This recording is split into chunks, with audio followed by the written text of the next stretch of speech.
자, 시청자 여러분 안녕하십니까? 안녕하십니까? 예, 김석범 원장님 나오셨습니다. 안녕하세요. 안녕하세요. 오늘은 지금 이제 대선이 진행 중인데 예. 이 선대위를 구성해야 되는데 예. 윤석열 후보가 11월 5일 날 지금 후보가 그렇죠. 됐는데 후보가 됐죠. 예. 김종인이를 하느냐 또 미준석이는 어떤 대우를 하느냐 사무총장은 어떻게 하느냐 이러다가 또 어제부터는 또 김한길을 데려와서 무슨 국민화합 특위를 시키느냐 김병준을 또 영입해서 또 그런 비슷한 일을 맡기느냐 이런 부분에 김종인이라는 사람이 브레이크를 걸고 그래서 지금 또 윤석열이 김종인을 또 어제 만났다거든요. 근데 이 대선이라고 하면 한참 이기고 있어도 표를 주어로 온 사방으로 쫓아다녀야 되는 판인데 허구 헛날 지금 당 내부에 그렇죠. 그 김정인이나 이준석이의 그런 어떤 불만 그걸 갖다가 상수로 가정을 하고 지금 가면서 이틀 걸러 만나서 달래고 하는 일들이 벌어지고 있어요. 이게 좀 우스꽝스럽다고 보지 않습니까? 지금 대통령 후보가 중심을 잡아야 되는데 지금 너무 그 외부에 휘둘리고 있는 거 아닌가 하는 걱정이 됩니다. 지금 15%에서 20% 이상 앞서는 걸로 이제 여론조사는 나오는데 또 다른 나쁜 변수가 생기면 어떻게 될지 모를 수 있거든요. 지금 완전히 승기를 굳혔다고 이야기할 수는 없는 상태고. 근데 이제 윤석열 후보는 좋은 게 좋은 거다라는 식으로 생각해서 가능하면 끌고 가려고 하는 입장인 것 같아요. 근데 지금 과연 김종인 씨나 이준석이 도움이 될까? 과연 대선에. 아무튼 도움이 되든 안 되든 당내의 마찰은 없는 쪽으로 하고 가야겠다라고 윤석열 후보는 마음을 먹고 지금 움직이고 있는 것 같은데 그게 과연 김종인이라는 노회한 사람이 과연 어느 정도까지 요구를 하고 있는지 그리고 그 요구를 과연 받아들일 수 있는 건지 그 부분을 결국 결정적으로 판단할 사람은 윤 후보잖아요. 윤 후보가 잘 판단을 해야 될 것 같습니다. 이제 좀 웃기는 게 김종인이 저런 요구를 한다면 김종인이 윤석열이 되는데 크게 도와줘야 되는데 자기의 행편에 따라서 욕하다가 또 될 것 같으니까 살짝 덕담하고 이런 거 외에 김종인이 윤석열이 후보가 되는 걸 도운 게 있습니까? 도운 거 하나도 없죠. 실제로 뭘 도와줬습니까? 그러면 윤석열이 도대체 왜 저러는 거야? 이 대한민국의 정치에서 김종인이라는 사람이 국민의 광범위한 존경을 받는 간디 정도 됩니까? 근데 아니잖아요. 네, 그런 거 아니고 지금 아무튼 여러 가지 판단을 하고 있을 거예요. 윤 후보도 아마 무리한 거는 못 받아들일 가능성이 있다고 저도 생각을 해요. 근데 이거 잘못하면 이게 후보는 얼굴만 하면 되고 실제로 실권은 없는 상태가 될 수 있기 때문에 참 생각을 잘해야 되는 상태인 것 같습니다. 솔직히 말하면 선대위라는 거는 후보 보고 국민이 그냥 표 던지는 거지. 선대위를 잘 꾸리고 선대위가 성공적인 경선 캠페인을 한다. 별 그런 게 없거든요. 그렇죠. 그러지 않습니까? 실제로 일만 안 만들면 돼요. 사고만 안 치면 되는 거고요. 그냥 나머지는 후보가 그냥 얼굴만 내밀고 그냥 정해진 메시지만 던지면 되는 거지. 선대위원장이 누구였나에 따라 가지고 후보가 이기고 지고 그런 부분도 전혀 아니죠. 전혀 아니거든요. 그런데 마치 맡기놓은 보따리 찾아러 온 사람처럼 당연히 내가 정권을 가진 총괄 선대위원장이다. 그리고 이준석 저 당 대표라는 거는 마치 저거 할배 한 자리 챙겨주려는 것처럼 저 할배가 총괄이고 나는 상입니다. 선대위원장. 저는 그 생각이 들어요. 이준석은 꿍꿍이 속이 뭐냐면 이준석의 꿍꿍이 속은 종로 공천을 자기가 받고 그 다음에 이제 당 대표도 계속 하면서 다음 지방선거에 대한 공천권을 자기가 가지겠다. 그런 꿍꿍이를 갖고 움직이는 것 같고요. 그 다음에 김종인은 전체적인 큰 틀에서 자기 마음대로 다 하려고 하는 것 같아요. 지금 모든 거를. 정권을 내는. 그래서 누구를 캠프에서 내보내야 될 사람, 캠프에 들여와야 될 사람 이런 거를 김종인 본인의 선호에 의해서 결정하려고 하는 것 같아요. 지금 보면. 근데 저게 매우 우려스러운 게 지금 그 지지는 높게 높습니다만은 윤석열이 국회의원도 안 해봤고 선출직도 안 해본 사람이고 네. 또 총장 검찰총장을 했지 네. 그 외에 다른 일을 안 해봤지 않습니까?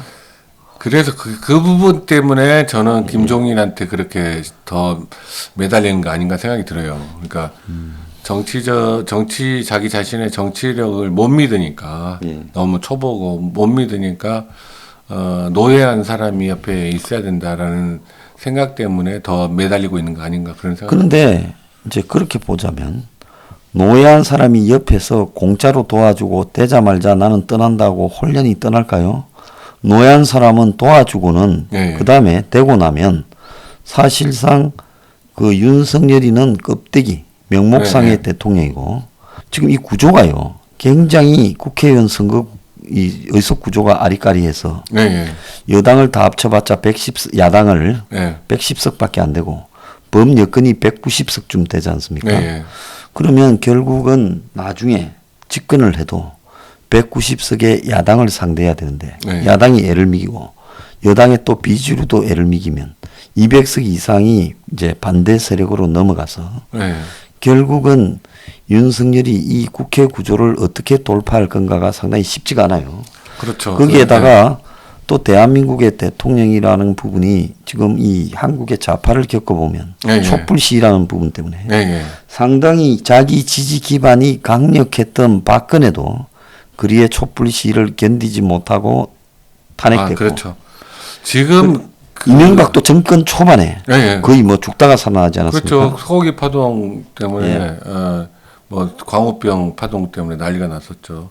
그런데 지금 그 생각이 들더라고요. 이번에 그 코로나 상황이 자꾸 이렇게 되는 거 보면서 만약에 박근혜 대통령이었으면 이 코로나 문제로 가지고 또 촛불 투쟁을 해서 또 그러지 않았을까. 광우병처럼 네. 광우병도 보건 먹거리 아닙니까? 네. 그럼 이것도 마찬가지. 그것보다 이것도 훨씬 더 하죠. 코로나도 아마 지금 정부처럼 했다고 똑같이 해도 아마 들고 일어나서 지금 아마 각종 거짓을 찾아내고 네. 문도 거짓이 수두룩할 거 아닙니까? 그렇죠. 그랬을 것 같아요. 그래서 과연 박근혜가 임기를 마칠 수 있었을까? 예. 그런 생각이 들더라고요. 그래서 제가 우려하는 거는 그 종인이 네.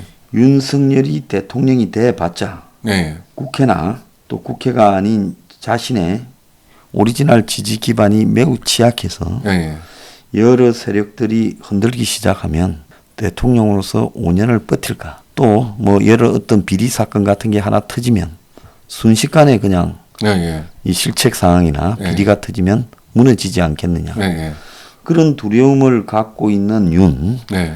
근데 여기에 이제 문재인 입장에서 보면 어제 양정철이 말한 것처럼 현재 여권의 핵심 내부에서는 아무리 노력해도 이재명을 가지고 쉽지 않을 수 있다. 네. 이런 생각들이 현실화되면서 윤을 바짝 쪼았어. 네. 코너로 몰고 그 네. 가족 문제를 가지고 그리고는 어느 순간에 이제 김종인 등이 가운데 나서서 네. 중재를 하면서 이원 집정부제를 개헌 쪽으로. 예, 이제 네. 어차피 지금 이 광주 5.18 문제를 헌법 전문에 반영한다고 윤이 말한 거는 개헌을 하겠다고 말한 거하고 네. 똑같잖아요. 그렇죠. 똑같죠. 그래서 그거는 개헌의 명분이라고 보거든요. 네.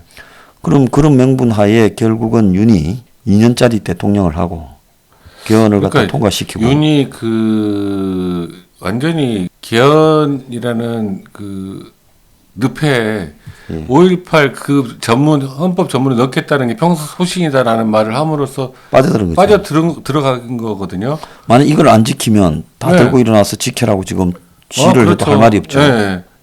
진짜로 강단 있게 지금 해야 될 시점인데 본인이 이런 걸 느끼고 있는지 모르겠어요. 예, 그래서 그런 것 때문에 불안하니까 자꾸 이제 김종인을 넣어서 네. 이 문책이나 어차피 네. 그쪽에 또 있었던 사람 아니까 그렇죠. 예, 충분히 소통이 되겠죠. 예, 민주당에 네. 줘가고 이야기를 하면서 그런 부분을 정리해달라. 이게 아니면 네. 윤이 저렇게 김한테 매달려야 될 이유가 하나도 없거든요.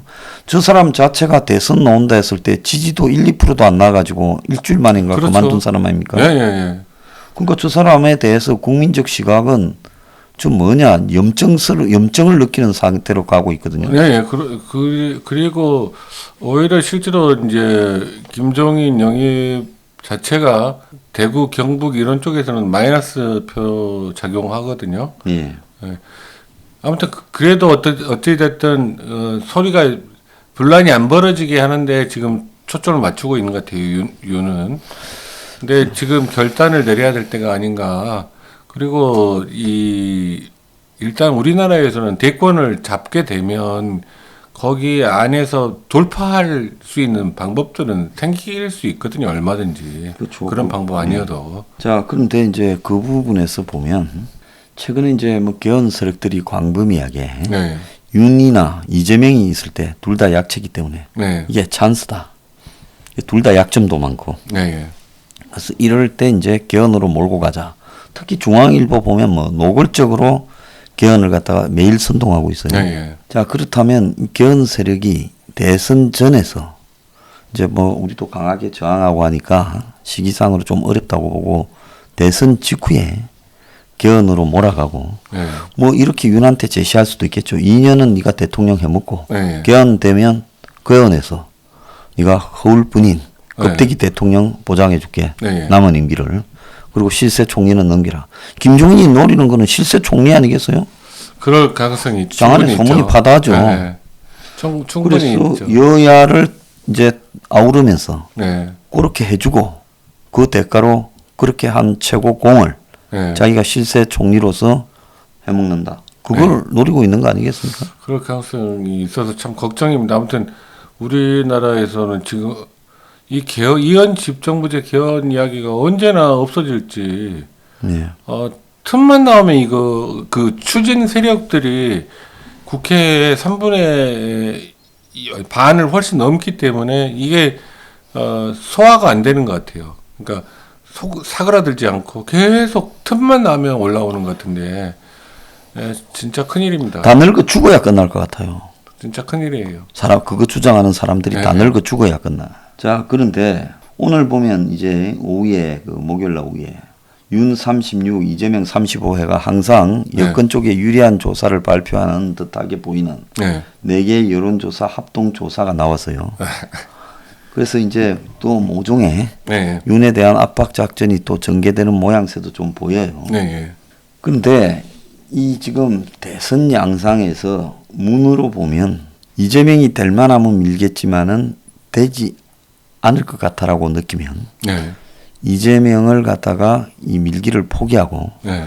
그렇다고 지금 교체를 해가지고 교체는 끄집어내려면 힘들 것 같아요. 부작용이 굉장히 심하지 않겠습니까? 네, 교체는 힘들 것 같아요. 그러니까 결국 옛날에 그 정동영 모델로 갈 가능성이 크다는 거죠. 네.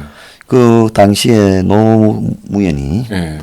이제 그 한명숙이 유시민이 이해찬이를 출마시켜서 대통합 민주신당 네. 쪽하고 그래서 이제 이해찬이로 통합 후보로 냈지만 진노 네. 이해찬이 정동영한테 졌지 않습니까? 네. 그렇죠. 그래서 노무현이 자기가 마땅찮게 생각하는 정동영이한테 후보를 뺏겼죠. 네.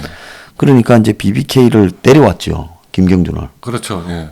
그 한국에 가서 데려간 거예요. 검사 가서 네. 미국 보고 보내달라 네. 해서. 데려와 가지고 이명박을 완전히 그냥 공포 상태로 몰아넣고 네. 그 카드를 가지고 이제 이명박하고 일정하게 딜이 되면서 네. BBK를 덮어주고 네. 또 막판에 뭐 동영상이 터졌지만 BBK는 내 거다라는 이명박이 네. 그것도 또 뭐 대선 이후에 특검으로 밀어버리면서 네. 그렇죠. 사실상 노무현이 이명박 당선을 상당히 또한 그런 효과가 있었죠. 네.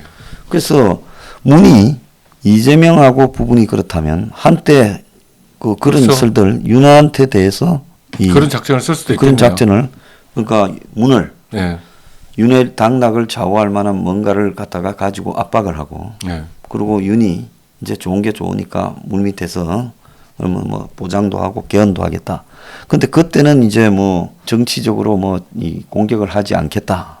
이런 거 보복을 하지 않겠다였는데 이 촛불 시위 때문에 네. 이제 공격이 들어가면서 네. 불행한 사태가 벌어졌는데 네. 이번에는 개헌이지 않겠냐는 거죠. 그게. 그렇죠. 충분히 가능성 있는 시나리오죠. 그러니까 그 윤을 만약 그렇게 시나리오대로 전개가 된다면 윤을 지지했던 국민들은 이제 닥쳤던 개 신세가 돼버리는 거고. 예.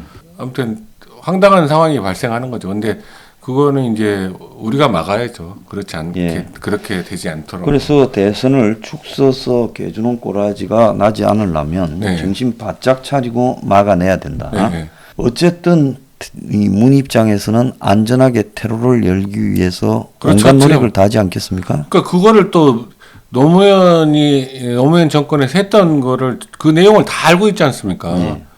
그러니까 그런 방법을 쓸 수도 있다라는 거를 본인이 알고 있겠죠. 그래서 김종인이가 이런 판이 전개될수록 그걸 조율할 수 있다라는 자신의 네. 거강꾼 이미지를 가지고 네. 더 윤한테 요구하고 있는 거 아니겠습니까? 그럴 가능성이 저기 충분히. 만약 총괄 선대위원장을 넘겨주면 네. 이제 일단 대선까지의 선거 자금 집행, 네. 그리고 선대위에 각종 이 사람을 임명하는 권한, 네. 그리고 비토하는 권한, 그리고 또 이 공약을 네. 컨트롤하는 공약까지 전부 김종인이 손에 안겨주는 판이 되는 거예요. 그렇게 되죠. 저 사람의 성격으로 보면 했다 하면 완전히 그렇죠. 그냥 자기가 다 하려고 생각을 할 거 하지 네. 않겠습니까? 지금 그래서 지금 그 권한을 다 넘겨주는 거는 제 생각에는 윤 후보가 잘못 판단하지 하면은 다 넘겨주는 쪽으로 수용을 하게 되지 않을까 그런 생각이 드는데 그렇게 되면 굉장히 윤 후보 본인은 얼굴마다만 돼버리는 처지에 전락하는 거거든요. 문제는 뭐 그렇게라도 해서 되면 다행인데 네. 이제 문제는 뭔가 하면 그렇게 하다 보면 후보와 선대위원장 간에 끝없는 충돌이 그렇게 대선 되죠. 과정에 집안 싸움이 나기 시작하면서 네. 결국은 온 언론의 보도 내용이 긍정적인 것보다는 집안 싸움에 관한 내용이 그렇죠. 계속 생기고 네. 옛날 박근혜 시절에 김종인 박근혜 간에 그렇죠. 트러블이 있었고 네. 또 문한테 가서도 문 김종인 간에 트러블이 있어가 집에 들어앉았고 찾아가고 뭐 이런 일이 벌어졌잖아요. 그랬죠. 계속 그런 일이 벌어지면서 전체적으로 이 대선 선거 구도판을 또 흔들어 버릴 수도 있다는. 그럴 수 있다고 생각합니다. 아무튼 근데 지금 현재 그 실제로 대통령 후보가 자기의 위치가 얼마나 중요한 위치고 얼마나 많은 권한을 가지고 있는 위치인지를 본인이 자기 위치를 잘 안다면 김종인의 노리객감은 되지 않아야죠, 절대로. 사실은 대선 후보가 결정이 되었는데 당 대표가 대선 후보를 못마땅하게 여러 차례 애를 미기고 그 말이 또 안 장난을 되는 거죠. 쳤으면 예, 예. 대선 후보가 그 다음 날 당 대표는 뒤로 예. 좀 물러나 있고 대선까지는 내가 정권을 가지고 끌어가겠다 네. 이렇게 이야기하고 당 대표냐 나중에 하나를 선택해라 해서 당 대표를 몰아내는 방법도 있어요. 그렇죠. 네, 충분히. 근데 그 카드를 쓰는 거를 부담스러워하는 것 같아요. 근데 그 부분에 부담스러운 게 지금 김종인 카드랑도 같이 연결되거든요. 그게 똑같이 네. 한 덩어리인 거 아니겠어요? 네. 그래서 그 지금 현재는 어떻게든 덮고 이렇게 당내 분란을 덮고 가겠다고 생각하는데 나중에 치열한 선거 과정에서 그 분란이 생기면 그때는 더 힘들어진다는 거를 후보가 알아야 돼요. 미리 출발 전에 사전 정리하고 분란이 있더라도 사전 정리하는 것과 나중에 그 선관위가 아니라 선거대책위원회가 예. 꾸려져서 가고 있는 도중에 분란이 벌어지면 훨씬 더 그 수습하는데 힘들다. 그 부분을 후보가 꼭 알았으면 좋겠습니다. 그래서 저런 거를 보면 윤이 나중에 엄청난 분란의 소지를 스스로 자초하고 네. 하고 있다. 지금 화를 덮을고 그냥 넘어가려고만 하다 보면 예. 나중에 생길 분란의 소지가 100% 나중에 분란이 일어날 가능성이 많아요. 왜냐하면 윤도 성격이 지금 현재는 고분고분하지만 막 그렇게 간단하지 않다고 저는 보고 있거든요. 예. 도저히 서로 이렇게 양보할 수 없는 상황으로 몰릴 수도 있거든요. 예. 그러면 결국 충돌하는 수밖에 없겠죠. 자, 그래서 문 정권이 아마 윤이 좀 더 벌리면 네. 100% 여론조사를 조작하든 몇 개를 네. 아니면 이제 그 사건 또 네. 부인과 관련된 사건이든 사건을 만들어내서 여론을 좀 더 좁히는 작업을 할 거예요. 네. 지금 오늘 보면 4개 여론조사가 분명히 그거거든요. 네. 문의 지지율도 회복되고 이재명 문하고 윤하고의 지지율 차가 1%밖에 안 된다. 아, 진짜 다 여론조사 이번에 이제 정권 바뀌면 여론조사 기관에 대한 대대적인 실사 및 이 조사가 필요하다고 저는 강력히 생각하고 있습니다. 예. 진짜 너무 국민을 들었다 놨다 하는 것 같아요, 여론조사가요. 그래서 지금 이런 부분들이 앞으로 문이 다양한 카드를 가지고 윤을 괴롭히고 네. 또 한편으로는 내부에서 네. 김종인과 또 윤 그렇죠. 사이의 트러블, 네. 이준석과 윤 사이의 트러블, 그리고 또 영입된 사람끼리의 또 싸움, 네. 이런 것들이 벌어지면 그 막판에 윤이 보면 이 전두환 사과라는 부분을 가지고 엄청 흔들었잖아요. 그렇죠. 아마 격차를 갖다가 한 7, 8% 줄였을 걸로 예, 보입니다. 예, 그렇죠. 예. 그런 사고가 안 생기도록 주위 측근 참모들이 잘 역할을 잘 해야 되는데 가장 좋은 거는요. 네. 국민 다수한테 직접적으로 흔들리지 않는 지지율을 가지도록 과감한 개혁안을 발표하는 게 제일 그렇죠. 나은데 예, 이제 그런 부분에 대해서 예. 기득권이 뭐 벌써 많이 둘러싸고 있어서 그런지 이게 쉽게 그렇게 안 될 거다. 그래서 네. 참 보면 위태위태합니다. 어떻게 보여요?